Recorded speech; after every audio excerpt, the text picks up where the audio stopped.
Genesis 46. Jacob's household moves to Egypt.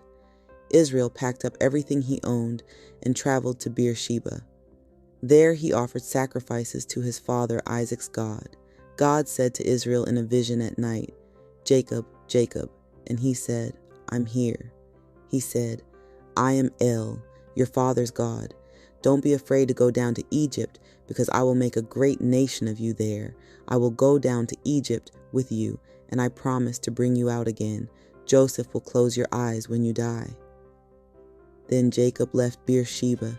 Israel's sons put their father Jacob, their children, and their wives on the wagons Pharaoh had sent to carry him. They took their livestock and their possessions that they had acquired in the land of Canaan and arrived in Egypt, Jacob and all of his children with him, his sons and grandsons, his daughters and his granddaughters. All of his descendants he brought with him to Egypt. These are the names of the Israelites who went to Egypt, including Jacob and his sons. Jacob's oldest son was Reuben. Reuben's sons were Hanok, Palu, Hezron, and Carmi. Simeon's sons were Jemuel, Jamin, Ohad, Jashin, Zohar, and Shaul, whose mother was a Canaanite.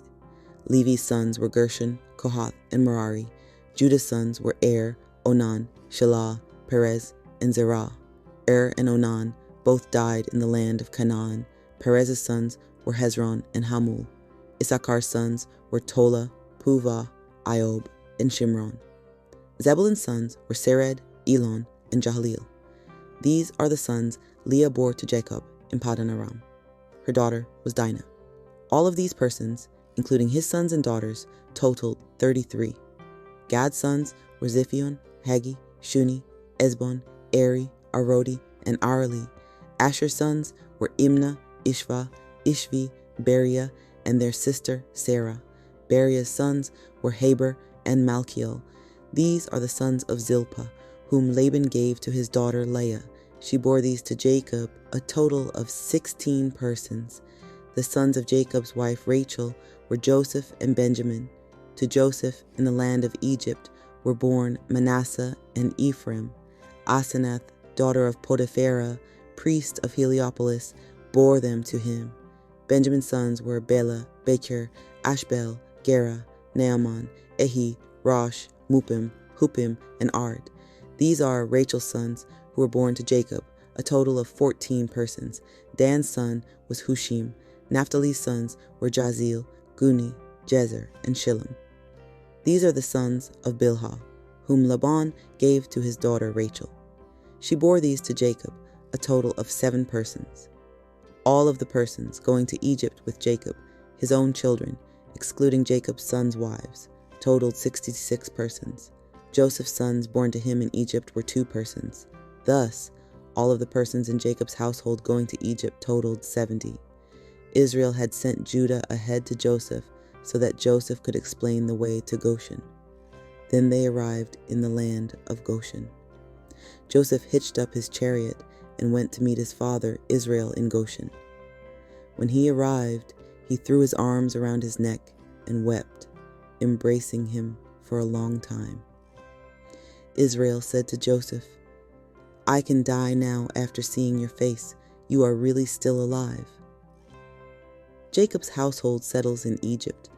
Joseph said to his brothers and to his father's household, "Let me go up and inform Pharaoh and tell him, 'My brothers and my father's household who were in the land of Canaan have arrived. The men are shepherds because they own livestock. They've brought with them their flocks and herds and everything they own.' When Pharaoh summons you and says, 'What do you do?'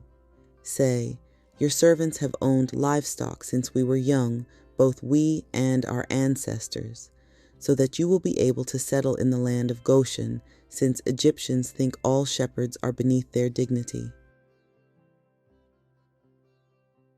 Genesis 47.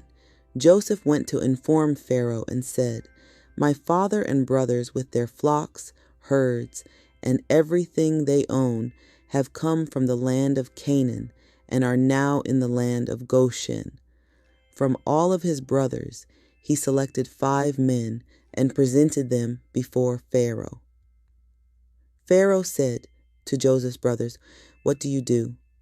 They said to Pharaoh, "Your servants are shepherds, both we and our ancestors." They continued, "We've come to the land as immigrants because the famine is so severe in the land of Canaan that there are no more pastures for your servants' flocks. Please allow your servants to settle in the land of Goshen." Pharaoh said to Joseph, "Since your father and brothers have arrived, the land of Egypt is available to you.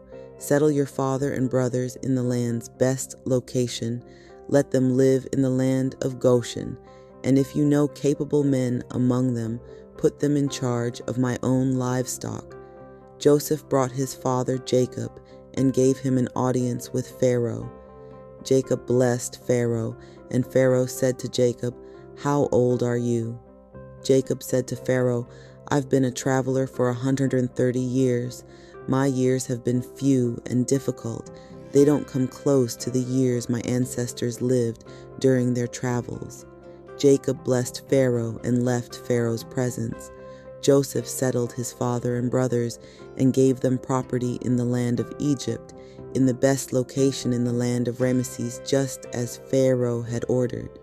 Joseph provided food for his father, his brothers, and his father's entire household in proportion to the number of children. Joseph centralizes power in Egypt. There was no food in the land because the famine was so severe. The land of Egypt and the land of Canaan dried up from the famine. Joseph collected all of the silver to be found in the land of Egypt and in the land of Canaan for the grain which people came to buy, and he deposited it in Pharaoh's treasury. The silver from the land of Egypt and from the land of Canaan had been spent, and all of the Egyptians came to Joseph and said, "Give us food. Why should we die before your eyes, just because the silver is gone?" Joseph said, "Give me your livestock, and I will give you food for your livestock if the silver is gone." So they brought their livestock to Joseph, and Joseph gave them food for the horses, flocks, cattle, and donkeys. He got them through that year with food in exchange for all of their livestock. When that year was over, they came to him the next year and said to him, "We can't hide from my master that the silver is spent, and that we've given the livestock to my master. All that's left for my master is our corpses and our farmland. Why should we die before your eyes, we and our farmland too? Buy us and our farms for food, and we and our farms will be under Pharaoh's control. Give us seed so that we can stay alive and not die, and so that our farmland won't become unproductive." So Joseph bought all of Egypt's farmland for Pharaoh, because every Egyptian sold his field when the famine worsened. So the land became Pharaoh's. He moved the people to the cities from one end of Egypt to the other. However, he didn't buy the farmland of the priests, because Pharaoh allowed the priests a subsidy, and they were able to eat from the subsidy Pharaoh gave them. Therefore, they didn't have to sell their farmland. Joseph said to the people, "Since I've now purchased you and your farmland for Pharaoh, here's seed for you.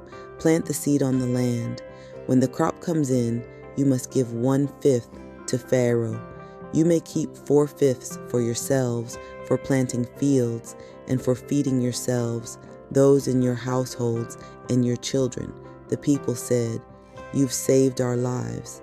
If you wish, we will be Pharaoh's slaves." So Joseph made a law that still exists today. Pharaoh receives 1/5 from Egypt's farmland. Only the priest's farmland didn't become Pharaoh's. Jacob blesses Ephraim and Manasseh. Israel lived in the land of Egypt, in the land of Goshen. They settled in it, had many children, and became numerous. After Jacob had lived in the land of Egypt for 17 years, and after he had lived a total of 147 years, Israel's death approached. He summoned his son Joseph and said to him, If you would be so kind, lay your hand under my thigh and be loyal and true to me. Don't bury me in Egypt. When I lie down with my fathers, carry me from Egypt and bury me in their grave." Joseph said, "I will do just as you say." Israel said, "Give me your word." And Joseph gave his word. Then Israel slumped down at the head of the bed. Thank you, everybody, for joining us here today. Please come back tomorrow for another segment of our 365 Bible Reading Initiative. Please also be sure to like, comment, and definitely subscribe. Also hit the bell. That way you can receive the notifications for the premieres. We're going to premiere every single day. When I say every day, I mean every day. All 365 days, because no day doesn't count. Sunday counts, Saturday counts, Monday through Friday. It all counts. So please be sure to just join us here tomorrow. Same time, same location. Be sure to, like I said, subscribe and hit the bell so that you can receive the notifications. And also share this with somebody who you know could definitely benefit from hearing the word of God. I pray that this is transforming your life, and I pray that God is pricking your heart and speaking to you through his word. All right, y'all. Have a great evening.